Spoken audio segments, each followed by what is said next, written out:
Hi, tonight we're going to be making a nice hearty pumpkin soup for the cold weather that's coming up. So down here we've got a couple of onions and a dozen cloves of garlic, all roughly chopped. And in our pot here we've got a good 2 tablespoons of oil and some butter. And we're going to chuck that in there, get that frying away. Now this is a lovely hearty winter's dish. It can be dressed up to be something fancy, and we've also got another recipe which I'll give the additions for at the end, that you can turn it into my famous medicinal soup.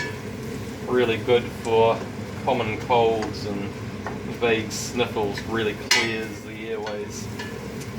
Okay, so I'm going to turn this up a bit. We just want to fry the garlic and onion till it caramelizes and colors ever so slightly.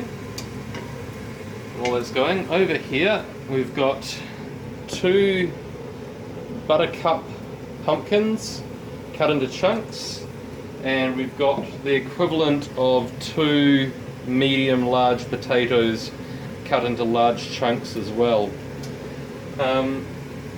We're just going to be adding those in and boiling them up, so the size of the chunks doesn't matter. We're going to be blending them down to a soup later.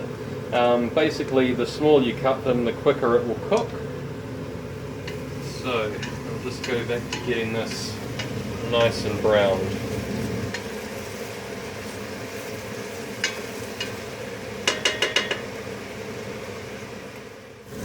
Now that the garlic and onion has started to be completely cooked through, it's all translucent and it's just starting to brown, just starting to stick on the bottom of the pan.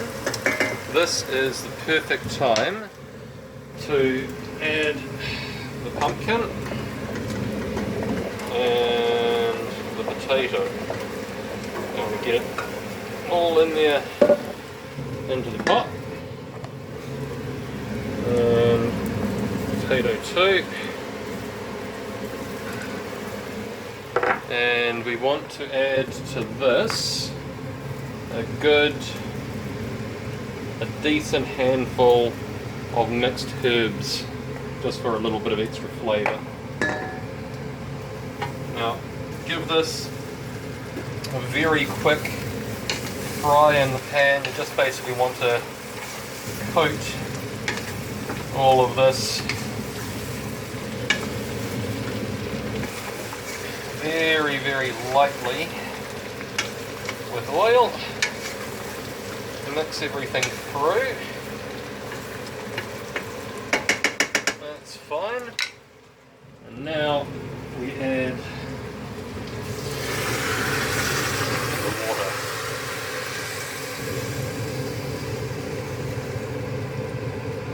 Right, now as you can see, we just want to add enough water to cover the pumpkin and potatoes so that it can all cook.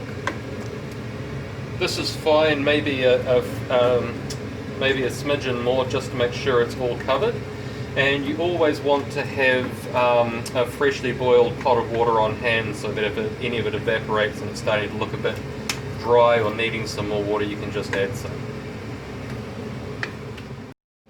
Now that our pumpkin is back up to a rapid boil, we want to reduce the heat and get it down to a very quick simmer. This is about right here. And we want to cook this for about 20 or 30 minutes. Basically, if you consider it pretty much like you were going to be making mashed potato, you want to keep it going until you can drive a fork into the pumpkin or the potato and it just comes out clean and it's nice and soft. That's when we're ready to turn this into soup. Now while that's going on, let me show you another little trick here. So in my mortar and pestle, I've got 1 teaspoon of cracked pepper, which I've already just bashed a little to lightly crack. And I'm going to add to this 2 teaspoons of sea salt. Now we're going to get in here. I'm going to break this up a little.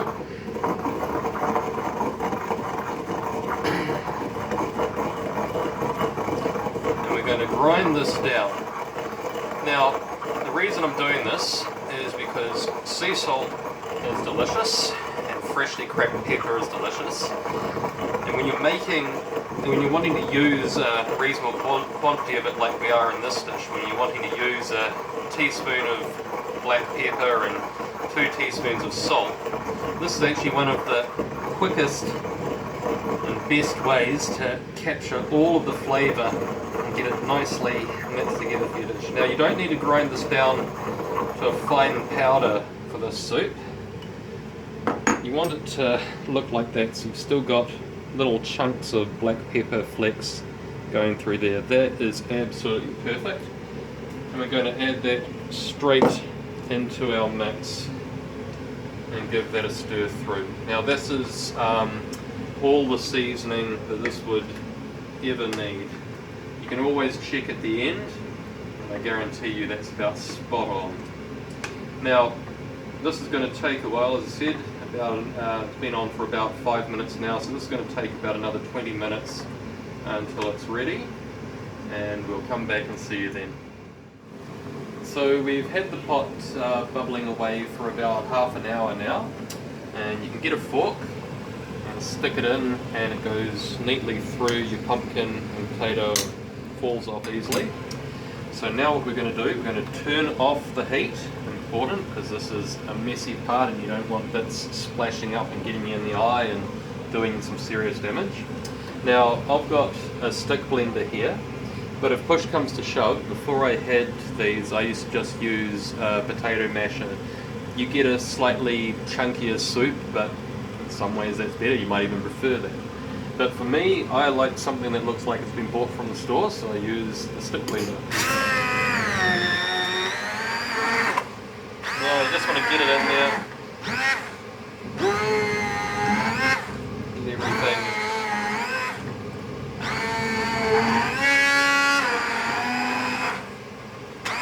nicely blended up.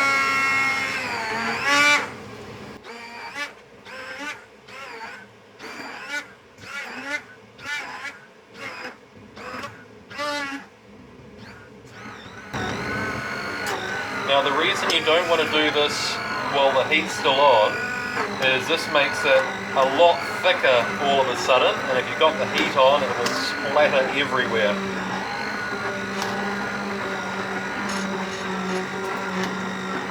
Now don't worry about getting every single piece. You want it to be a nice smooth consistency, but sometimes it can be a little bit of a treat to find a chunk of pumpkin or potato in your bowl.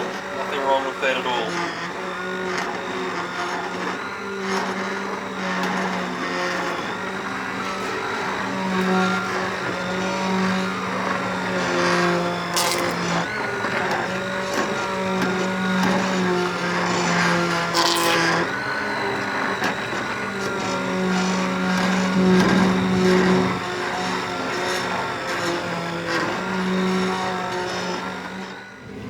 Now that you've got the soup well mixed, well blended, you want to get it to the desired consistency that you want. So with your jug of boiled water that you've had on hand, you want to add little bits at a time and blend them through.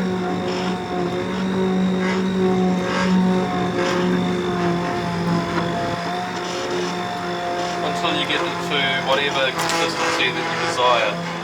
Now I like my soup to be quite thick and still have a bit of heartiness to it, but if you like your soup more runnier and traditional, then feel free to add even more water again. That's still a little bit thick. Now the other thing that you can do here, this soup is pretty much ready to go. As soon as this is finished mixing through, the soup is done and ready to be served. Now there's several things that you can do at this stage. My medicinal soup, for whenever anybody's got cold, I make the standard pumpkin soup like this, and to it I add, for this much soup I'd probably add 2 teaspoons of chili powder, and about 1.5 tablespoons of freshly ground turmeric. Now that will, obviously the pepper will make it a lot spicier, which is really good for clearing the airways, and the turmeric is really good for the lung health in general. Another thing that you can do if you want to dress it up a little bit is you can cube some blue cheese and get something like pecan nuts or walnuts and roughly chop them, and add a handful of pecan nuts and a good block of blue cheese cubed, and just chuck that through and mix it through. And you could even serve that chilled as a gazpacho.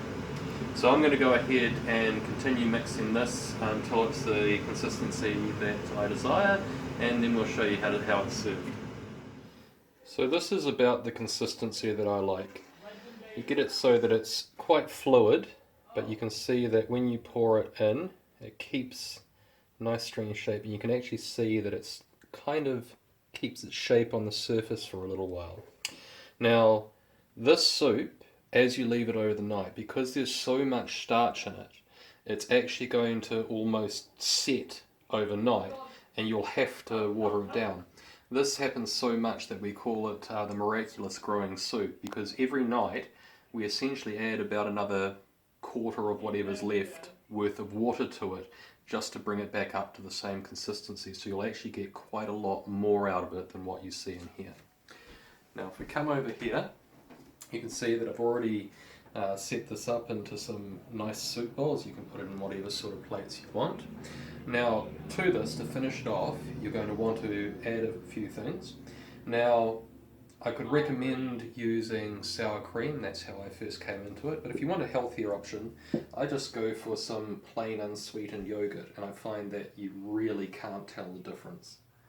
So you just want to add a good dollop of sour cream or yogurt, or whatever you want to use. This adds a very unique flavour, especially if you swirl it around as you eat it, or if you want to leave it like that and get a big chunk of it on your toast while you're eating, as you prefer. Right, there we go. Now to add to this, we want a little bit of roughly ground salt, a little bit more black pepper,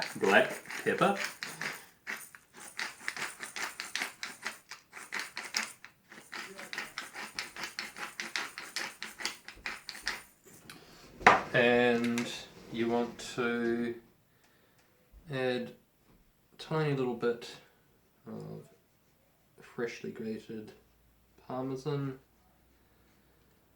to the top, and finish it with a herb of your choice. I've got a little bit of coriander here, just to finish it off. Now it goes without saying that you want to serve this with some crusty buttered bread. Garlic bread goes particularly well with this. In fact, what I do is whenever I make garlic bread is to make extra garlic butter, and then just on my toast to spread the leftover garlic butter, and it is a perfect accompaniment to this. So here you go, some hearty, warm winter's pumpkin soup. Good for the entire family. Bon appetit.